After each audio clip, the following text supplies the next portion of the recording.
know needs to be done. And that's hard, right? It's hard to get that attention. It's really hard when it's about spending money. So I've been really excited, actually not for a security reason, although I get it, but I've been really excited about the rapid advent, particularly over the last year or two, of passwordless and particularly Passkeys. Yes, very important from a security standpoint, no question about it. Equally important from an end user, a human experience perspective. And that allows us to go and start to have some really interesting conversations with the business to say, look, here's a thing that I can deploy for you that makes our customers safer and makes the experience better for you. We haven't had something like that for a while, maybe ever, that we can go and use to help get that air cover that we need. So to close out this morning, I'd like to invite Andrew Shikiar. He's got a couple of guests to come up with him as well. He's Director and CEO of the FIDO Alliance, and he's got lots of interesting things to tell us about what's happening now and what's coming next.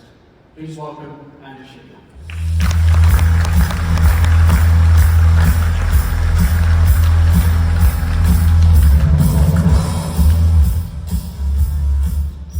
Okay, thank you so much.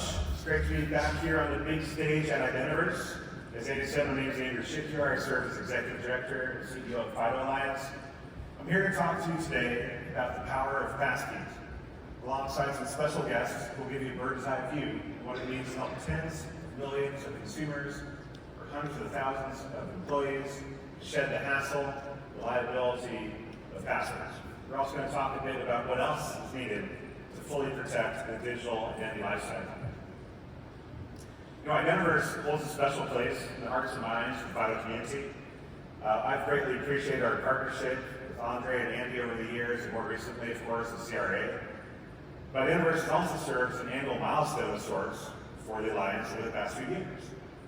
This event is where we've introduced our US guidelines each of the past 4 years. And where 2 years ago, Passkeys were without a doubt one of the headlines of the show. As we just announced, just before that, we announced the vision for syncing the FIDO private key alongside Apple, Google, and Microsoft.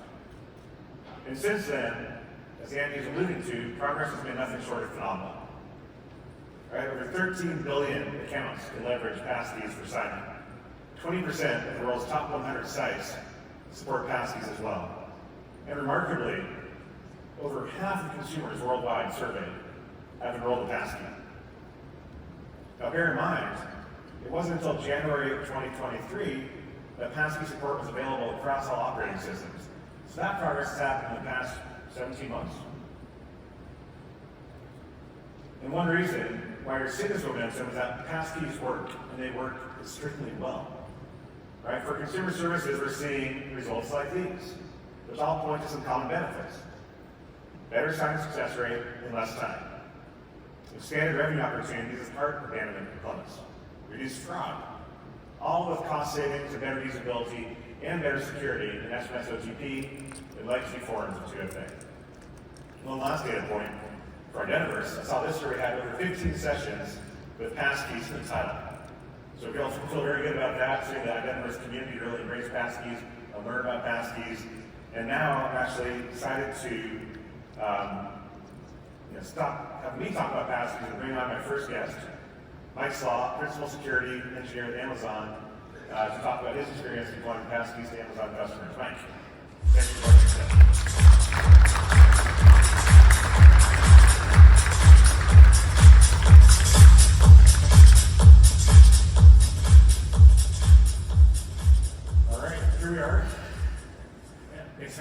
Absolutely. So why don't we start? Why don't you tell me or tell the audience about your role at Amazon and your personal authentication journey as well? Yeah, sure.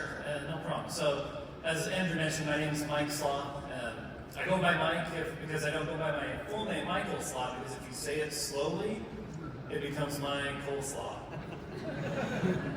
So if you own an identity system out there, you see a user called coleslaw, that's probably me. But my authentication journey started about about 10 years ago when I started to get into identity.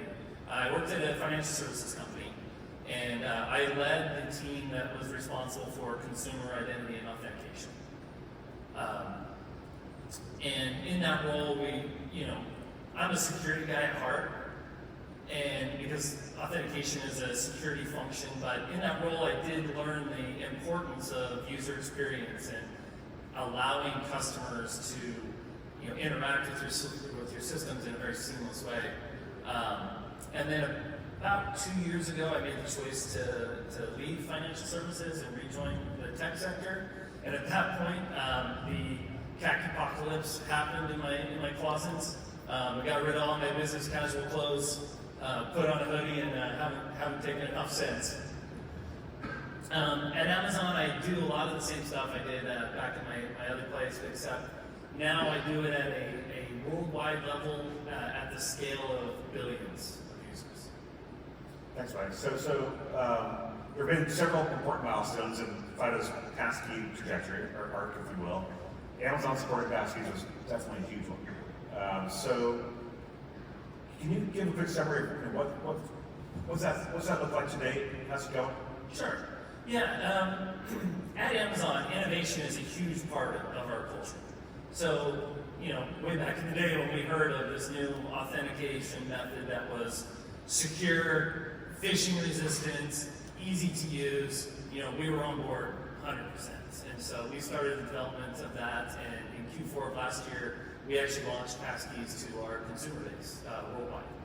And we allow our consumers, if you go out, you can add a passkey to your Amazon account, and this will allow them to augment their password and add the passkey to the account so that they can continue to interact using passkey for that. And in terms of numbers, we hit a big milestone this week, and I don't really want to get ahead of any potential announcements that might be coming out, but sufficient to say that since Q4 of last year, we've enrolled tens of millions of users in Passkeys.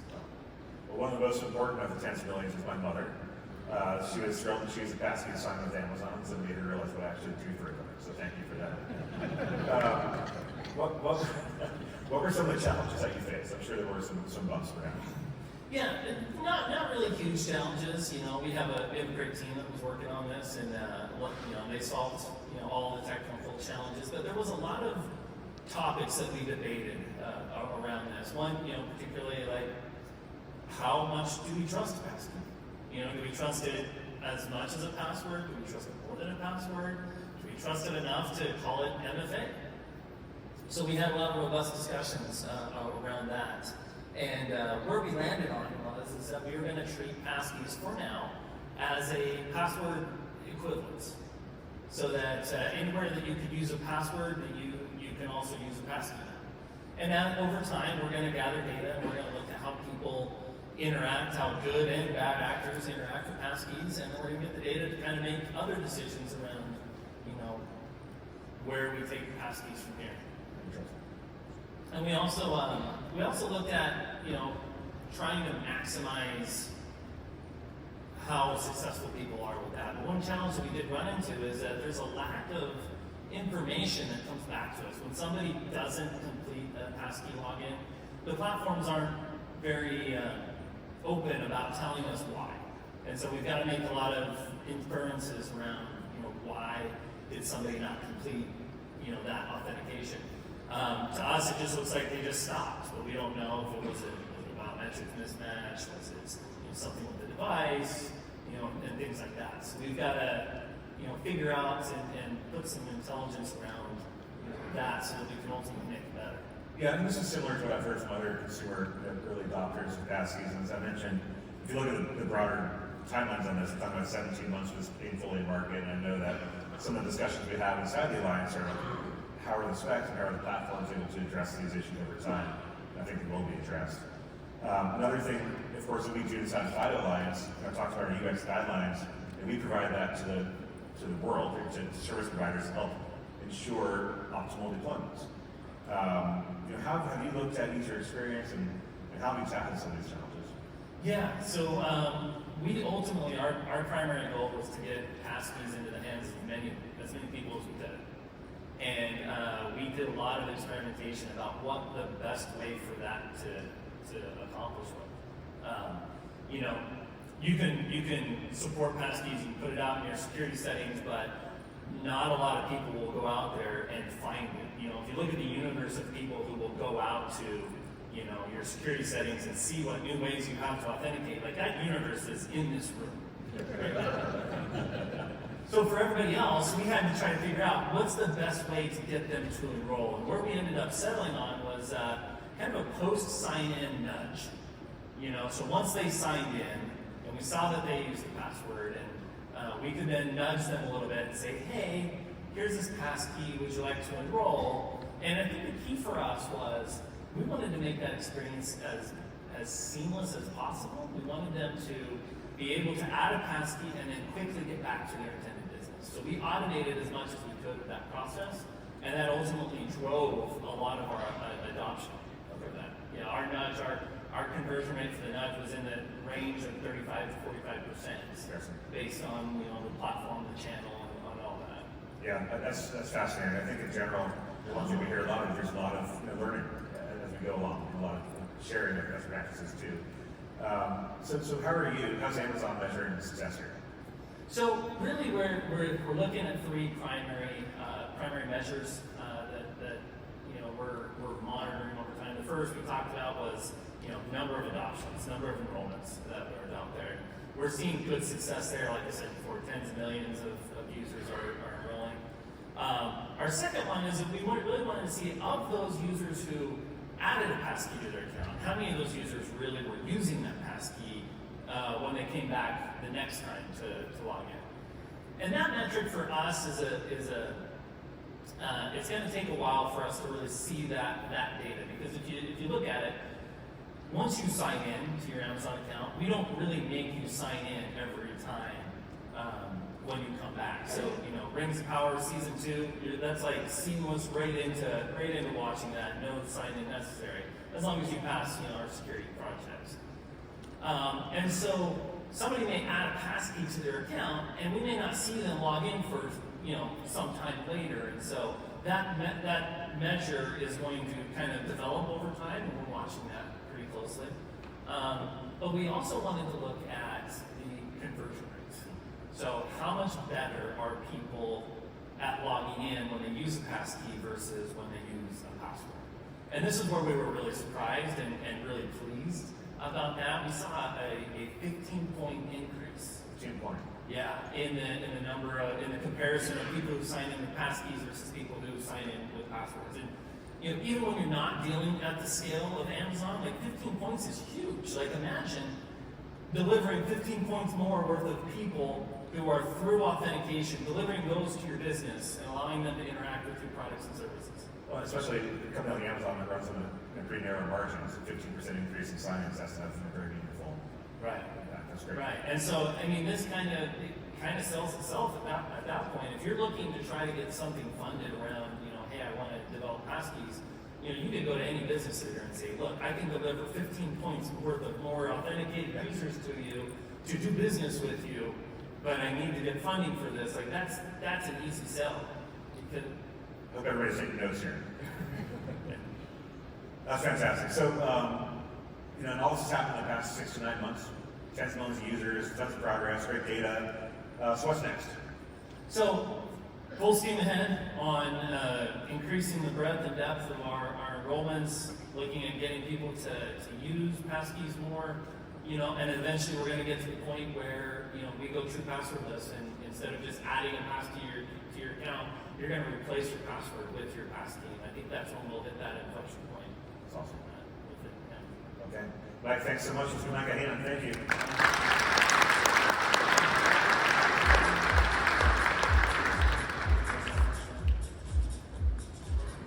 So long-term messaging of late has been about how passkeys are allowing for FIDO deployments at massive Amazon-sized scale. But it's fair to say that FIDO has always thrived in the workforce.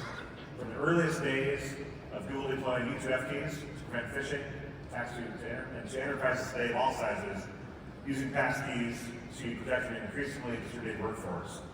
I'm now pleased to bring on stage Shawn Gunsolley of Bank of America, who's going to share his experience taking B of A from password dependent to FIDO centric, and what he's learned through that experience. Shawn.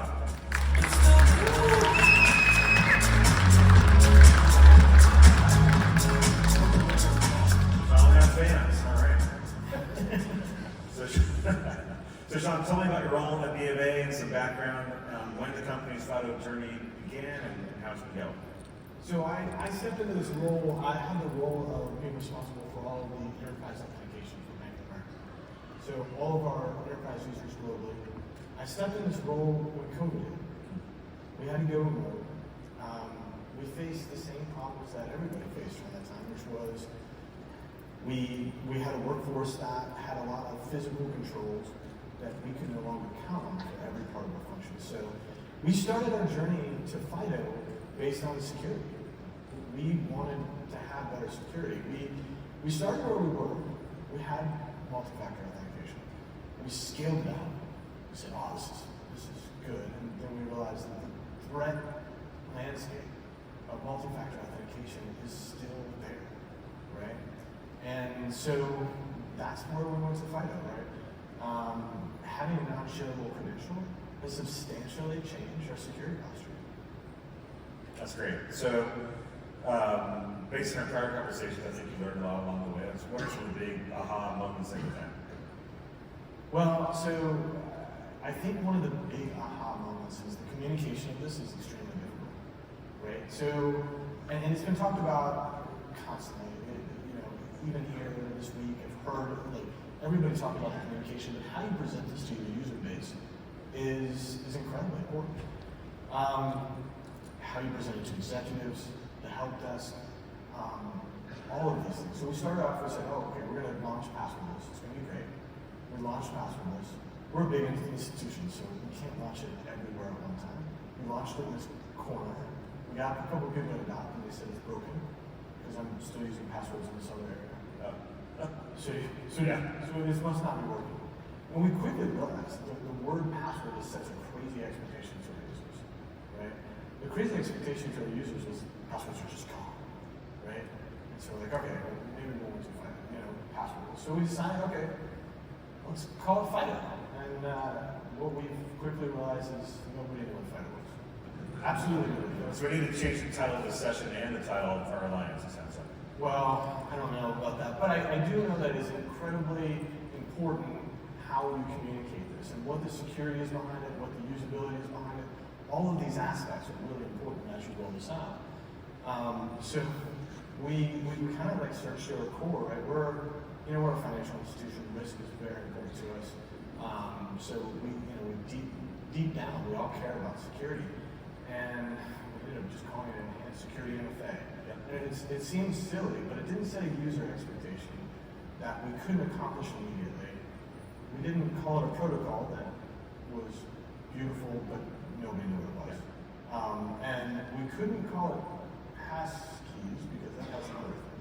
So we are, we're going through that journey, and we're still working on that communication. But I can say that now 97% of all of my global users across the world use FIDO. Wow, 97%. Yeah. That's Several hundred thousand. Yeah, that's amazing. So, how else do you measure success? I mean, I don't need numbers, but as you look at this, how do you frame your KPIs? What are some of your success measurements? So, what I would say, I'm not going to divulge all of our Yeah. KPIs, right? So, but I do think that how, our core was, we went back to security. And this is really what was our success metric in general. So as we looked at this across the board, how much more secure are we? How do we hit the threat factors that we were being attacked? These are the ways that we're measuring success. But I think the best way to measure success is that I can sleep at night when the next news article comes out and says, oh, this group was hit with a shareable credential. Somebody who just had passwords, just had OTP, in any form, but they got hit because they were social engineering. Now, for that threat vector, I'm pretty happy. So hours of sleep at night have increased. Yeah, so that's how I measured it. It was hours of sleep. That was a very good measurement for me. Everybody has their own thing about Well, it makes sense though. Like you don't have to worry about the social engineering attacks and things where people are going to pry the credentials out of their employees' hands. That's right. And that goes away. It does go away, and that's huge for us. That's fantastic. So it sounds like you've made, obviously a remarkable transformation, again, from being password dependent to 97% not being dependent on passwords, across hundreds of thousands of employees. What's next? Anything else to share? Yeah, so I think, our next journey, right? So the social engineering threat vector is huge. Yeah. There's lots of ways that we can be attacked as companies, right? And it's not just the credential itself, but it's all of the life cycle around the credential. And so, where we're on a journey right now is investigating and making that entire life cycle, from the time you apply to the time, you leave the company, making sure that life cycle is solid and how we issue these very strong credentials that give us that security. But without that whole life cycle management, we still have lots of threat vectors. So we're still working on that. We're getting much better. We've got a lot going on for that, and that's our focus right now. Good. Shawn, thank you so much for spending time with us today. Let's give Shawn a hand.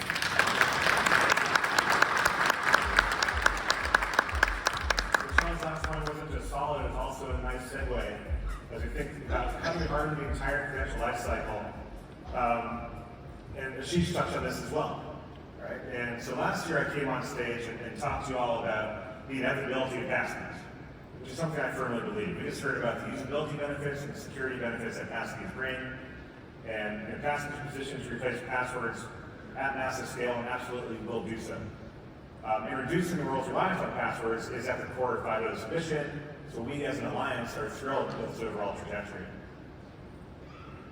But our broader goal is to turn the tide on data breaches and identity-related fraud across the board. Passwords are at the tip of the spear, but are just part of the equation. So the integrity of digital identity systems rests upon three legs. Yes, absolutely, user authentication. We also need to look at identity verification and also account recovery. And I'm very glad this is actually in sync with what Ashish just presented. So we've known for some time that account recovery is a backdoor for attackers. When you depend on knowledge-based credentials to verify and recover accounts, in essence, you are reproofing users each time. Now, sync passkeys, of course, do help with this. They help with recovery for the new device, for lost device use case, those credentials will be synced across your devices or across the passkey provider cloud. But there are scenarios where a more robust process is required to recover an account, which then comes back to the soundness of the original enrollment process. My point here, of course, is that all three legs are needed to ensure robust security for the entire digital identity lifecycle. And to that end, yesterday we announced that the general availability of our face verification certification program. So this program assesses how well vendors can perform your basic selfie match, including liveness detection, and also includes industry-first testing for bias. As part of our announcements, we shared that the first vendor to achieve this certification was iProof, market leader in identity verification. Strong, certifiable proofing is critical to any identity or recovery flow, be it centrally managed identities or decentralized identity schemes. All three components together, identity verification, user authentication, and account recovery, establish a robust, standards-based foundation for the digital identity lifecycle and for our connected economy in and of itself. So now please bring on stage Stephanie Schuckers, industry expert in biometrics and a leader in FIDO Alliance's biometric working group, to talk more about this important program. Stephanie.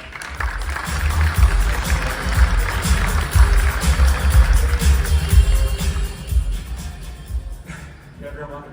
I've always wanted my own. Oh, that's so cool. Tell us about your background in identity and biometrics. So I'm a professor at Clarkson University, and I direct the Center for Identification Technology research called CIDR, and I'm vice chair of the biometrics working group with the FIDO Alliance. We're very grateful for all your effort and all your service, so thank you. Well, thank you. So let's talk about this new program from FIDO Alliance that you've been so instrumental in helping drive. How does this work and how does it all come together? Yeah, so what the certification program is focused on is remote identity verification. And as we've heard, identity verification is a critical step in that life cycle. But the remote part there are new technologies coming out, and those technologies rely on biometrics. But if you want to rely on biometrics, a big question that comes up is, even though we can see that it's more secure in terms of doing remote identity verification, what about the privacy? And so the certification program is basically an investment in looking at privacy and the security of those systems, because good privacy, good business. Great. So, Shawn mentioned taking the password out of play is important in stopping credential phishing attacks. We know there's adjacent work to be done. We have to talk about AI, of course, and so one of the hottest topics is AI and deepfakes. They're not scalable, but they are real, and they capture the imagination of anyone, not just in this room, but anyone who's watched the Mission Impossible movie. So, how real is this threat of deepfakes, and what does FIDO do to help, and how does this program specifically address it? Yeah, so as our last speaker really pointed out, what's happening in the AI deepfake world. And so the certification program focuses on two big parts for these biometric systems. The first is the comparison, the thing that we all think about when we think about biometrics, right? Does that selfie match the identity document that you're presenting for these remote identity proofing solutions? And so that's important, it's a fundamental part, but the second piece that's just as critical is liveness. And what liveness is about is ensuring that you have a real person there at the time and not that deep fake. And so we have our laboratories who basically watch Mission Impossible, take notes, when they're ready to go, in terms of testing. And so they test with real life subjects, for the ability for the system to match, but also they mount lots and lots of attacks against the system. And that's what certification allows you. Okay, super. So, I'd like to talk about usability when I talk about FIDO, and usability is so important to FIDO authentication, to Passkeys. I can't think of anything more opposite to usability than bias. Being rejected from something because of your skin tone or something else. How would you characterize this problem, and how are we actually testing for bias, and what do you see as next year? Yeah, so, how I define it is just how you said, you want your solution to work well for all, regardless of demographic group. And this has really been highlighted generally for AI and more specifically for biometrics as a key concern. And so much so that, you've got Senate, groups looking at it, right? You've got the White House putting out executive orders, and they're saying, guess what? We need independent testing of our AI solutions. That's what we're offering here as part of the FIDO Alliance, is independent testing using a network of accredited labs that look across skin tone, gender, and age, and who knows what's next, but that's what we announced today. And it's first in market to test for bias. Absolutely. Thank you. Do you have any final thoughts for our audience today? What do you say to someone who's skeptical? There's a lot of FUD out there and concern, legitimate and not legitimate, about biometrics. What do you say to biometric skeptics or those who aren't as familiar with the importance of remote proofing systems? Yeah, I think what we have seen that biometrics work well, both in terms of usability and in terms of security, but there's the caveats, and that's what the certification program is about looking at those. Do we have secure solutions? Are you getting best in class? As well as looking across the usability across demographic groups. So we have 2 labs that are accredited today. We're coming on board, Ingenium and Tubit, who are ready to test your systems. If you are a relying party, then you should be asking, are you certified? And to look to FIDO Alliance, because we have the best in class in terms of certification. So, be part of the team, in terms of Mission Impossible, and maybe you can be Tom Cruise. Probably not Tom Cruise. Or the evil guy. Okay. Well, Preach, thank you so much, Stephanie. I appreciate your time. Thank you. Let's give Stephanie a hand.